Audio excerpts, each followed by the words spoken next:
그게 아니고 본인들이 이게 아닌데 지금. 네, 반갑습니다. 조정현 TV의 조정현입니다.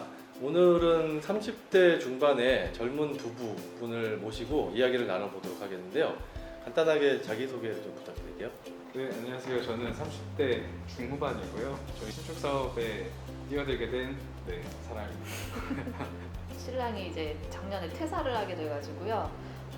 무엇을 하고 살까 고민을 하다가 이 사업을 선택을 하게 됐어요. 근데 왜냐하면 다시 재취업을 하기에도 이제 40대에 넘어가고 또 경력으로 뭔가 하기에 지금 코로나 사태가 길어지면서 이게 쉽지가 않더라고요.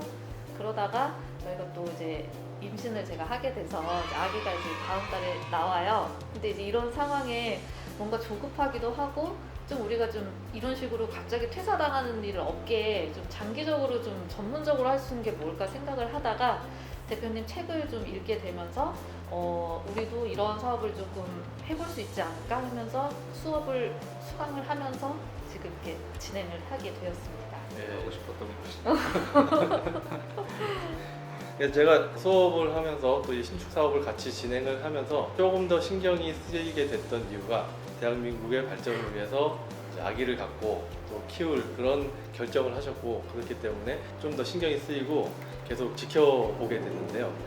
나중에 나이가 들면 결국에는 40대 후반이나 50대 초중반에는 자기가 자기를 고용을 하게 그런 일을 만들 수 있느냐 없느냐가 앞으로 노후에 20년, 30년을 더 살게 되는 그 노후를 준비하는 길이 아닌가 그렇게 생각이 듭니다. 그 여러 가지 투자 방법들도 있고 또 두 분도 여러 가지 투자를 많이 하셨을 텐데 일반적인 사람들이 생각했을 때는 신축 사업 이러면 굉장히 좀 어렵게 느껴지고 실제로 또 넘어야 되는 그 난관들이 굉장히 많은데 이 신축 사업을 내가 해봐야 되겠다라고 결정하게 된 이유하고 그간에 어떤 투자들을 하셨는지. 시작을 했던 투자 방식은 결혼을 하고 난 이후에 이제 처음 부동산에 관심을 가지게 되면서 전세 끼고 매매하는 그런 방식으로 처음에 시작을 했는데 사실 부동산에 대해 잘 지식 없이 시작을 했던 부분이 있었고요. 그런 뭐 분양권도 투자도 해봤고 그 아프면서 받은 보험금으로 또 투자를 또 하고 뭐 그런 방식으로 계속 투자를 하다가 이제 회사를 그만두게 되면서 이제 신축 사업이라는 것에 시작을 해보게 되었습니다. 그 남편분이 저렇게 결심을 하셨을 때 이 부인 된 입장으로 그리고 또 아기까지 가졌는데 어떤 생각을 가졌나요? 저는 많이 지지를 했어요.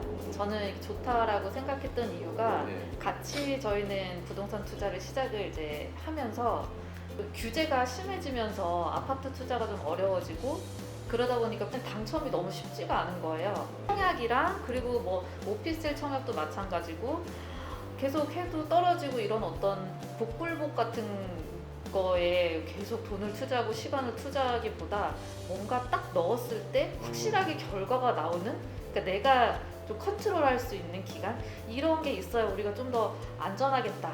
그리고 아까 전세 낀 매매 같은 그 갭 투자 같은 경우도 언제 가격이 오를지 모르고 약간 이런 거에 대해서 더 이상 그 불투명한 거를 겪고 싶지 않은 거예요. 그러다 보니까 조금 더 확실한 걸 찾다 보니까 신축 사업을 알게 됐는데 또 마침 또 신랑이 이제 하겠다라고 해서 저는 이제 응원을 해주고 좀 같이 좀 해보자 해서 저희는 좀 같이 하면서 진행을 좀 하게 됐던 것 같아요. 네, 그 되게 중요한 말씀하셨는데 저도 사실 청약을 젊었을 때 좀 기다리긴 했었어요.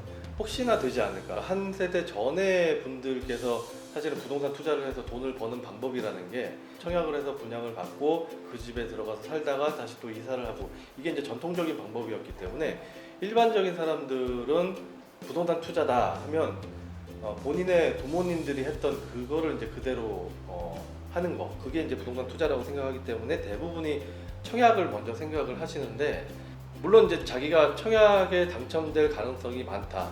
65점 이상이다.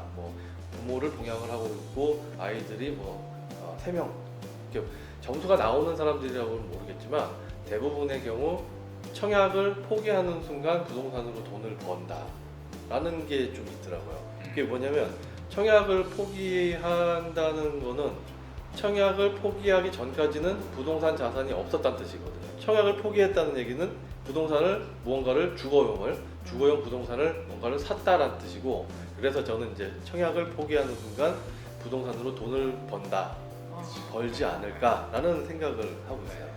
계속 마냥 기다리다 보면 5년 후가 될지 10년 후가 될지 사실은 모르는 거. 누가 어떻게 나한테 해줘야지 되는 거가 아니고, 내가 뭔가 스스로 만들어갈 수 있는 거를 나의 어떤 스킬, 나의 노하우로 갖고 있을 수 있느냐, 그 부분이 굉장히 중요하다고 생각하는데 네. 그 부분을 생각하신 것 같아요. 네. 왜냐면 한 번 짓는 게 어렵지 한 번 그걸 알고 나면은 예. 아직은 또 나이가 젊으니까 계속 우리가 반복할 수 있는 시간이 있지 않을까. 네. 저희가 나이가 많으면 몇 개 짓고 노인이 될 수도 있잖아요. 네. 그런데 지금 이 스킬을 배워놓으면 그래도 10년 동안 한다. 그러면 이제 회사 잘릴 염려도 없고 그렇죠. 저희가 좀 확실한 미래를 좀 보장받지 않을까. 이런 마음으로 이렇게 네. 진행을 하게 됐어요. 그렇죠. 자기가 자기 스스로를 고용할 수 있는 네. 무언가를 그런 거. 만들어놔야 남의 눈치 안 보고 네. 살 수가 있습니다. 신축 사업을 올 초부터 시작을 하셨는데 어떤 건물인지 간략하게 말씀을 좀 해주실 수 있을까요? 일단 다중주택을 지으려고 생각을 했고요.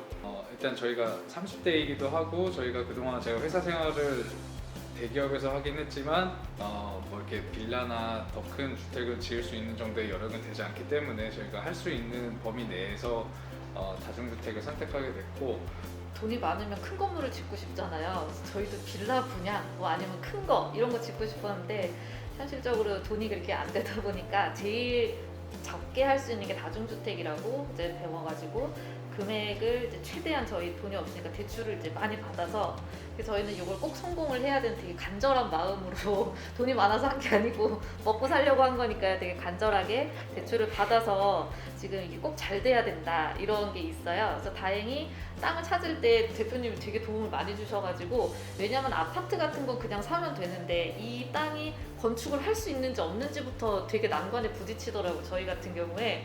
그래서 이 땅이 건축이 되는지, 그리고 여기 월세 시세가 내가 예상한 수익률을 뭐 해주는 이런 걸 다 처음이라서 되게 대표님한테 의지를 많이 했는데 컨펌 받고 저희가 그래도 좀 편안한 마음으로 계약을 하고, 이 땅은 수익률이 좀 날 수 있겠다. 그래서 저희가 지금 현재는 설계사무소까지 계약을 해서 한번 그 도면까지 받는 거 거기까지 지금 진행을 해가지고 계속 또 진행을 하고 있습니다. 두 분 말씀을 잘 들었는데요. 앞으로 두 분이 진행하시는 신축 건물에 대해서 어떻게 땅을 찾고 어떻게 수익률 분석을 했고 또 어떤 절차를 거쳐서 토지 계약을 하고 설계를 진행하고 그 이후에 어떻게 진행됐는지에 대해서 여러분들에게 영상을 통해서 자세하게 설명을 드릴 예정이고요.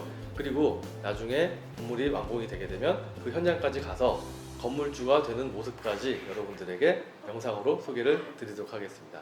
오늘 시청해 주셔서 감사합니다. 감사합니다. 감사합니다.